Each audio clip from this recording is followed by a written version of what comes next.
Greetings and salutations. Welcome to Knife Chats with Tobias. Hi everybody, Tobias here, and I've got something special to show you today. Actually, I got a couple things that are special to show you today. Both the sheath and the knife are somewhat special. The knife is a knife made from a Farrier's Rasp by Starr, a subscriber to the channel. The sheath was made by Randy WSG, a YouTube content creator who recently passed away. And this sheath was one of the last things he did for somebody. He made this sheath for Eric.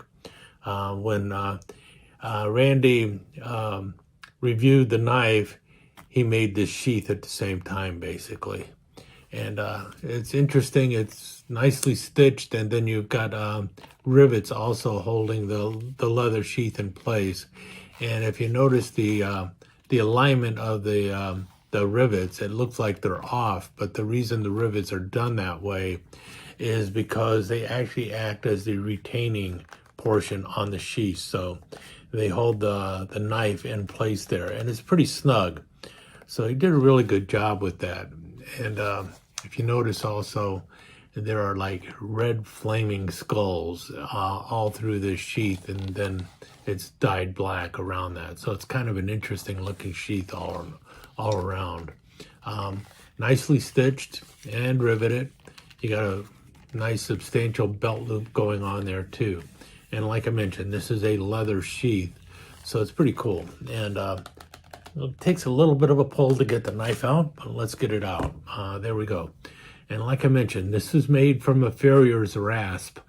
And one of the cool things about this is the two sides look different because, well, the filing portion on a Farrier's Rasp, there's two sides to it. One of them has the lines, and then the other one has these triangular portions used for, cleaning up the horse hoofs and stuff like that. And then it is cut into shape. Now, I don't know what kind of steel is in this Rasp. And I actually went online trying to find out what kind of steel is used in a Farrier's Rasp, and that just led to more confusion because apparently it depends on the company and all sorts of things on what kind of steel is being used, how the steel has been hardened and everything else. So hopefully Eric knows a little bit more about that than I do. I'm clueless on that. What I can tell you is that the thickness at the spine is about 3/16 of an inch. And then right behind the cutting edge here, it is right at 1/32 of an inch, maybe a little less than a 32nd of an inch. And it does have an edge on it. I tried to sharpen it a little bit, and I got it a little sharper, but again, I'm not exactly sure what kind of steel is in there. I do know that you can cut stuff with it. Would not cut a tomato with it, and that's mainly because of how thick the blade is. 3/16 of an inch blade. This knife is really something that you can probably do some pounding on and stuff because of how thick the blade is. This is more in line with a very heavy-duty camp knife or even a bushcrafting knife with the blade stock, how thick the blade stock is on this knife.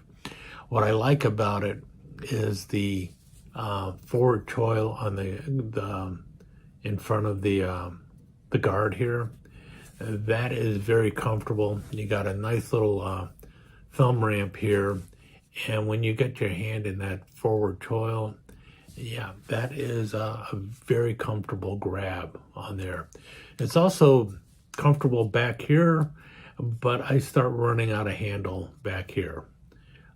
So I like using that choil, the forward choil. And then you got a plenty of handle they'll hold on to. How big is the handle? Let me see here. All right, went and grabbed my ruler here, 10-inch ruler, and the knife comes in right a little bit over 10 inches from end of pommel to the blade. It's about 10¼ inches long. And depending on how you're measuring this thing, the blade could be, oh, I don't know. Let's see if I can do that. Right there. Can be right around 5¼ inches or so. Yeah, right there. But if we go down here, then you see that the blade is longer, almost 5¾ inches long. And that's because, well, the shape of the handle here. Notice how there's that slant to it. So really, if you're looking for a full 5-inch handle, you're going to have to use that forward choil to grip it, because usable grip space back here, because of the way the shape of the pommel is, comes in right at 3¾ inches or so, which is enough for a lot of people. That's more than enough area to grip onto. But I like to have that handle beyond the end of my hand, and that's why I like that forward choil. So either way, you got a good grip on it. I didn't mention it, but this is in brown burlap micarta, and then it is nicely pinned with brass pins, and it is really a solid, well-made knife. I'll give you that for sure. It's and the shape of it is really nice too. It feels comfortable in the hand as well. It is a heavy knife, and you can expect that simply because, well, we're talking about 3/16 inch blade stock. So that is a lot of blade stock going on there. You know, we're not talking 1/8 inch, which let me go grab my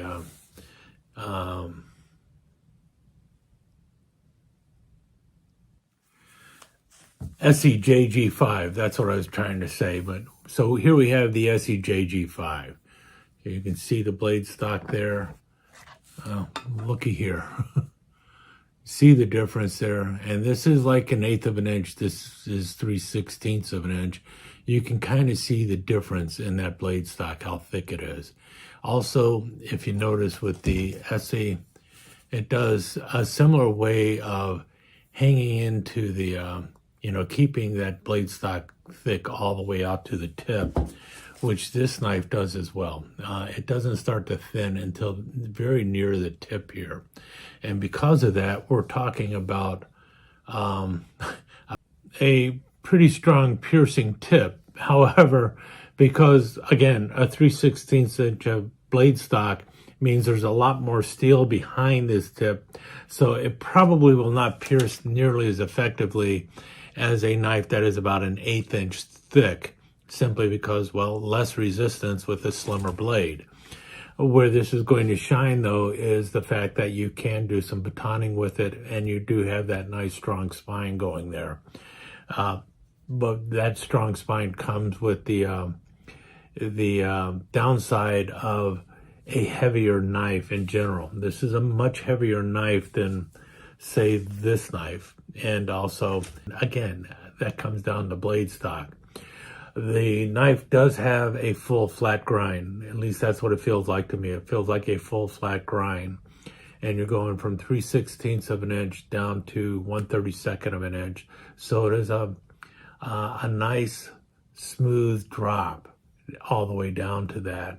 And then you've got the edge there. So I think I would have liked it to have gotten down a little bit less than that, so that you would have a sharper edge there. But this also means that the edge may not be like hair shaving sharp and everything, but for batoning work and other heavy duty kind of work, that edge is probably going to be just fine. Not every knife has to be able to, slice open a tomato and without squishing it or something. This one is probably not your tomato knife. This is more like your fire making knife and stuff of that nature. You do have a more or less a 90-degree spine on this. You do have the cuts from the rasp going into there, but it does feel like a 90-degree spine. Also, if you wanted to, you could also use this area of the forward choil here for your ferro rod. So there's a couple places you can strike a ferro rod on this blade. So that's also helpful for anyone who's looking at something for bushcrafting. And I think that's where this knife would shine in the world of bushcraft. And also for any kind of heavy-duty chores around the campfire. For instance, that forward choil, you could probably slip that underneath a pail handle and use the knife to pull a pail off of a fire or something like that, simply because you do have that forward choil. And you wouldn't have to worry about burning your handguard or anything like that. So that's pretty cool. I do like it. Also, I did mention it has the little paracord lanyard here, and that bead is also made out of brown burlap micarta. So all in all, I'm pretty impressed with this. It's definitely a nicely made knife, well finished. The handle is definitely on there. It's not going to go anywhere. And the sheath made by Randy is pretty cool too. I should also mention that another sheath came in the box. I think this was one that Eric just grabbed for the knife, and this is a Molly compatible sheath. I can't quite make out who made it or anything, but it's just a nylon sheath, and the knife fits in there quite well too. Obviously, this sheath was not purpose-built for this knife, but it'll work for it. This sheath was actually made to fit this knife, and it does the job much better than this sheath. The difference is this one is supposedly Molly compatible. For those who don't know what Molly stands for, it stands for Modular Lightweight Load Carrying Equipment, and it's a term that the Army came up with for all these straps and stuff on here and here, which allow you to tie it into or strap it into a Molly vest that the Army uses and stuff like that. In any case, this sheath is nice for what it's for. This sheath is purpose-built for this knife, so that's pretty cool. And all in all, I'm pretty happy with this knife. Where the knife goes from here, the knife is heading off to Thrifty Kniffy, and Thrifty Kniffy will give you his opinions on the knife. Again, for me, this is a heavy-duty camp knife designed for bushcraft work and things of that nature. Some of your more heavy-duty chores around the campfire. The only thing I'm not sure of is what kind of steel is used in here and how it has been tempered. With more information on that, we'd be able to give you a better idea of what you can do with it. What I do know is, yeah, you can cut cardboard with it, you can whittle with it, things of that nature. But this knife will cut through things a little bit easier than this knife, simply because this has a much thicker blade stock. With that said, let's go on to some slides.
let me take just a second to thank you once again for dropping by and spending a few minutes here at Knife Chats with Tobias.